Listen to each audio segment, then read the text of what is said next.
Le bruit court, les rumeurs enflent, mais ici, on arrête le chronomètre. Salut et bienvenue sur l'Info en clair. Vous en avez assez des faux semblants? Mali, Niger, Bénin. Le grand déballage. Ce que les terroristes et les politiques vous cachent. Ce que vous allez entendre aujourd'hui n'est pas une simple revue de presse. C'est une plongée dans les coulisses du pouvoir, de la guerre et des réseaux de l'ombre en Afrique de l'Ouest. Des aveux chocs de terroristes capturés au Mali, à l'appel au boycott historique de Kémy Séba au Bénin, en passant par la mort mystérieuse de Toumba Diakité en Guinée et l'arrestation de la star Gims à Paris. Le monde change et les masques tombent. Restez avec nous, car les enjeux stratégiques dont nous allons parler aujourd'hui concernent votre avenir direct.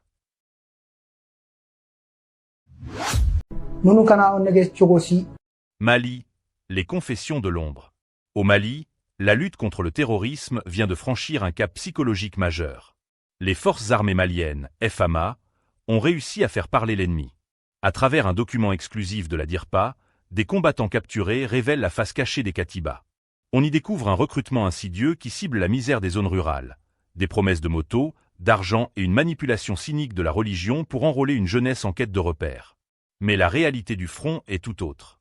Ces hommes décrivent une organisation de traque rapide à moto, mais surtout, ils expriment aujourd'hui des regrets profonds. Ils avouent avoir été les pions d'un système qui les a dépassés. Ces témoignages sont une arme de sensibilisation massive pour briser le mythe du djihadisme et montrer la résilience de l'armée malienne.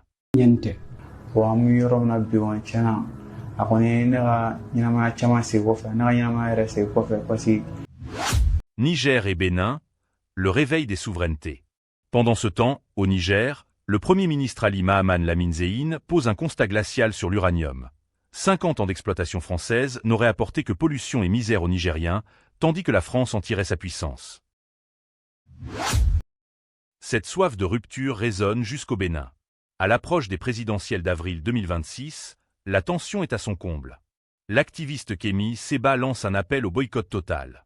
Selon lui, l'élection n'est qu'une nomination déguisée de Romuald Ouadani, orchestrée par Patrice Talon. Pour l'opposition, représentée par le parti Les Démocrates, le constat est le même. Ils refusent de cautionner un scrutin dont ils se disent exclus. Le Bénin joue ici sa crédibilité face aux investisseurs internationaux, mais surtout face à son propre peuple qui refuse de voir le pays devenir une propriété privée.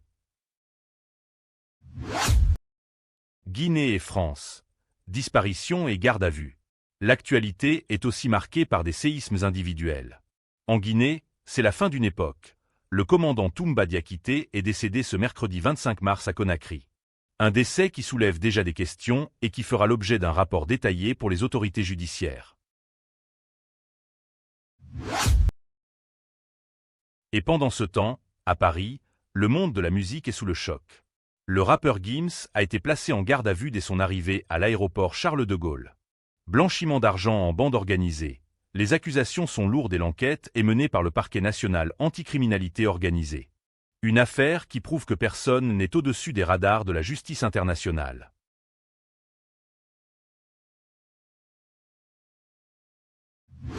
Le crime le plus durable de l'humanité vient enfin d'être nommé. Mais attention, tout le monde n'est pas d'accord, car ce qui s'est passé à l'ONU...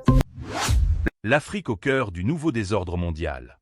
Alors que les projecteurs des médias internationaux sont braqués sur les grands conflits ouverts, des mouvements tectoniques silencieux sont en train de redéfinir l'équilibre des pouvoirs en Afrique. Entre démonstrations de force navale, alertes économiques rouges et batailles diplomatiques pour la justice historique, le continent se retrouve au centre d'un échiquier mondial en pleine ébullition. La montée en puissance navale en Méditerranée. Tout commence le 24 mars, dans le port algérien d'Oran.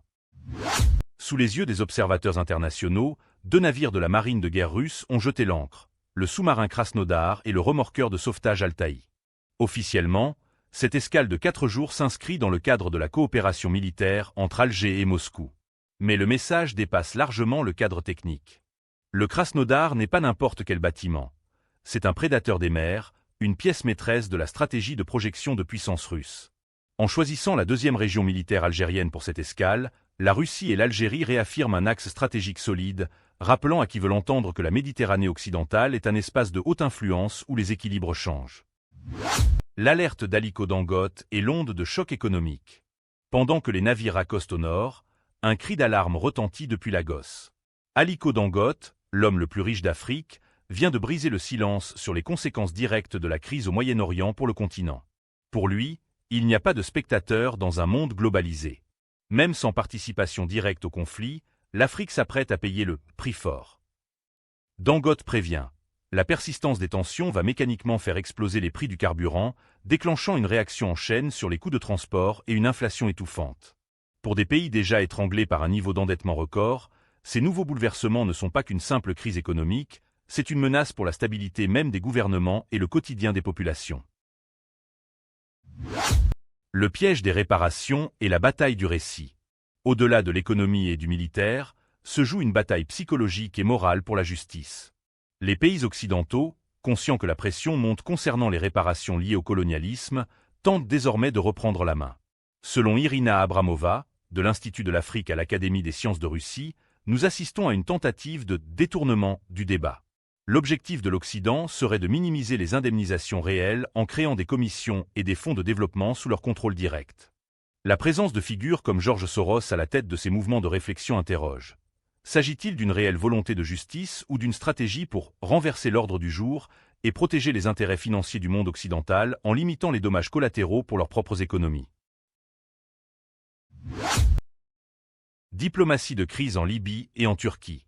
Enfin, l'actualité nous ramène sur les côtes libyennes, où la sécurité maritime devient un enjeu diplomatique majeur.